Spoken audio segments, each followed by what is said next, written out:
আর যদি অন্যায় করে এবং সে দোষী সাব্যস্ত হয় তাকে শাস্তি দেওয়া হোক। আর সে যদি অন্যায় না করে সুষ্ঠু তদন্তের মাধ্যমে তাকে সসম্মানে তার পদে বহাল দেওয়া হোক।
ভাই তো রাহেন কাজ করি ভাই।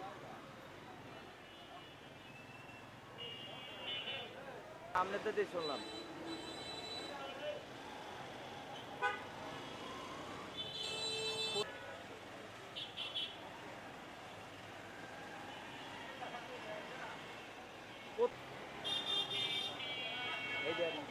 মানববন্ধন চলো।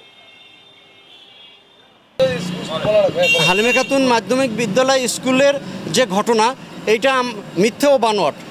এই শিক্ষকরে আপনার ষড়যন্ত্রমূলকভাবে ফাঁসানো হচ্ছে। আমরা এটা সুস্থ তদন্ত চাই, বিচার চাই, যেই অপরাধী হোক না কেন তার আমরা শাস্তি চাই। কিন্তু আমরা যতটা জানি এই স্কুলটার সাথে, হালিমা খাতুন মাধ্যমিক বিদ্যালয় স্কুলের সাথে আমি ব্যক্তিগতভাবে আমার সন্তান থেকে নাতি থেকে এখন ভাইয়ের মেয়ে পর্যন্ত এই স্কুলে পড়তেছে এবং ওনার ক্লাসে পড়তেছে।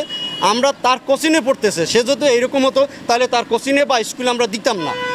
আমি একটা ঘটনা শুনছি, তার কোচিং সেন্টার নিয়ে কিছু সংখ্যক লোক এই স্কুলেরই শেয়ার চাইছে, দেয় নাই বিধায় তাকে ফ্রেম করা হয়েছে ভিত্তিহীন। মূলত তার কোচিং সেন্টারটা নিয়ে একটা সমস্যা। তার পার্টনারশিপ অনেকে চাইছে, যাদের নামে আমি সামাজিকভাবে আমি আনতে চাচ্ছি না। এটা স্কুলের ভিতরের ব্যাপার। তারা মূলত তার কোচিং সেন্টারে শেয়ার চাইছিল, সে দেয় নাই বিধায় তাকে ফ্রেম করার জন্য। তার মতো একজন শিক্ষক, আমি এই স্কুলের সাথে বিগত 15 বছর থেকে জড়িত এবং তাকে চিনি আমি আজকে 7 বছর। আমরা এই যে কোনো ঘটনা একটা সুষ্ঠু তদন্ত হওয়া উচিত, বিচার হওয়া উচিত। আমরাও এইটার একটা সুষ্ঠু তদন্ত চাই। বরিশাল জেলা প্রশাসক মহোদয়ের হস্তক্ষেপ চাই, মাননীয় প্রধানমন্ত্রীর হস্তক্ষেপ চাই। এরা যেন একটা সুষ্ঠু বিচার করুক। এরকম যদি হতে থাকে তাহলে শিক্ষকরা সব জায়গায় লাঞ্ছিত হবে, বঞ্চিত হবে। এটা মহিলা হালিমা খাতুন মাধ্যমিক বিদ্যালয় এই যে টিচারের একটা মিথ্যা অপবাদ দিচ্ছে, সেই মিথ্যা অপবাদটা সুষ্ঠু এবং তদন্ত হোক। যদি অন্যায় করে থাকে আমিও তার বিচার চাই। হ্যাঁ, আর দ্বিতীয় কথা হয়েছে যে আপনার যেহেতু স্কুলে একটা সিসিটিভি ছিল, সেখানে আমি বলবো যে সেটা সবাইকে দেখানোর জন্য, যদি এই টিচার যদি অন্যায় করে থাকে তার শাস্তি হোক, শাস্তি চাই। আর যদি তা না হয় তাহলে এই যে মিথ্যা অপবাদ দিচ্ছে সেটার জন্য আপনারা যা ভালো মনে করেন সেটা করেন।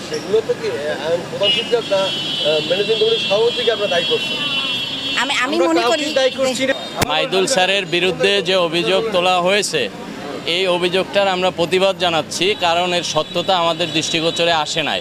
আর যে ক্লাসের ঘটনা উল্লেখ করা হয়েছে সেই ক্লাসে কিন্তু সিসিটিভি ক্যামেরা আছে এবং সেই সিসিটিভি ক্যামেরার সাউন্ড সিস্টেম সহ আছে। আমরা এটার ফুটেজ প্রকাশ করার জন্য প্রধান শিক্ষক মহোদয় এবং স্কুলের ম্যানেজিং কমিটির সভাপতির নিকট আকুল আবেদন জানাচ্ছি।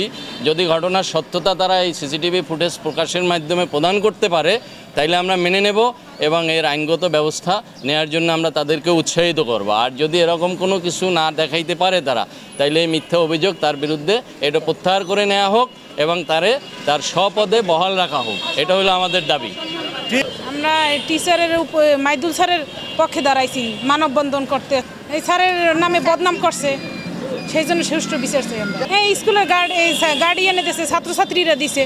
হ্যাঁ, আমিও গার্ডিয়ান, তারাও গার্ডিয়ান। আমি তো বলতেছি যে স্যার ভালো, এখন তারা বলতে আছে স্যার খারাপ, ছাত্রছাত্রীরা বলতে আছে খারাপ। এটার আমরা সুষ্ঠু বিচার চাই।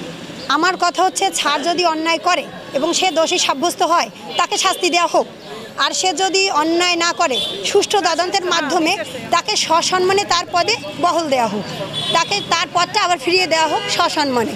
আমরা সেটাই যাচ্ছি। আমরা স্যারের পক্ষেও না, স্যারের বিপক্ষেও না। আমরা একটা গার্ডিয়ান, আমরা চাই আমার মেয়েরও সেফটির দরকার আছে। সেক্ষেত্রে আমরা চাই স্যার অন্যায় করলে স্যারের শাস্তি হোক, আর স্যার যদি অন্যায় না করে তাকে এত বড় একটা অপবাদ দিয়ে বের করে না দিয়ে তার অন্যায় না করলে সসম্মানে তাকে তার স্থানে ফিরিয়ে দেওয়া হোক।